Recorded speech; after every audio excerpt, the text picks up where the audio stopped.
I want you to imagine walking around with your phone on 1%. Now, for some of us, that sounds impossible because we can never do that. Now, if we walk around with our phone on 1%, we are scared because the phone can go off anytime and means that we're not able to function. We're not able to text, to chat, to call anytime that we want. This is what happens when we do not get enough sleep. The body functions at a low minimum. We function from 1%, 2%, 3%, and we're not able to give the best that we are supposed to. Sleep is important. When we sleep, it is an opportunity for the body to reset, to recharge, for the brain and the memory and the nervous system to file all the necessary memories that are important. It is also a time when the body regulates the stress and all the emotions and thoughts that we might have had the whole day. We need sleep to be able to function properly, to function at 100, 95, 85%. So if you're having trouble sleeping, or if you've had a culture where you're not getting enough sleep, then it is important for you to start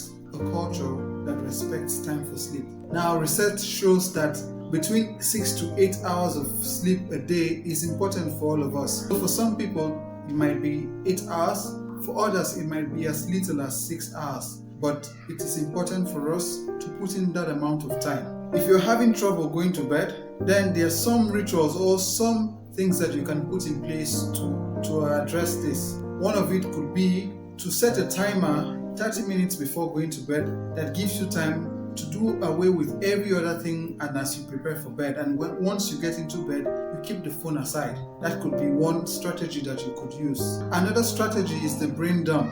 Now, for some of us, when we are about to go to sleep, we are filled with a lot of thoughts, thinking about a lot of things, and that can hamper our time for sleep.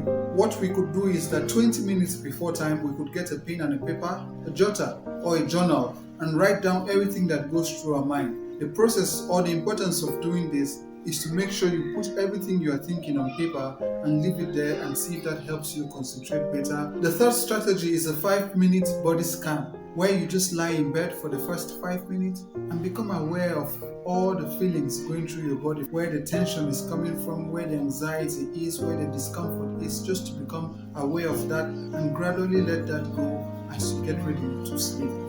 The fourth strategy is counting from 100 to 0. This helps you concentrate on something, and as you concentrate by counting from 100 to 0, it takes your mind off a lot of other things and gives you the opportunity then to fall asleep. I invite you today to try these strategies if you are struggling and see if it helps. Sleep is important. You need to recharge your system. You need to walk around with a system that is fully charged 100%, 90%, and 85%.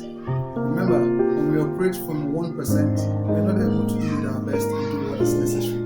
So let us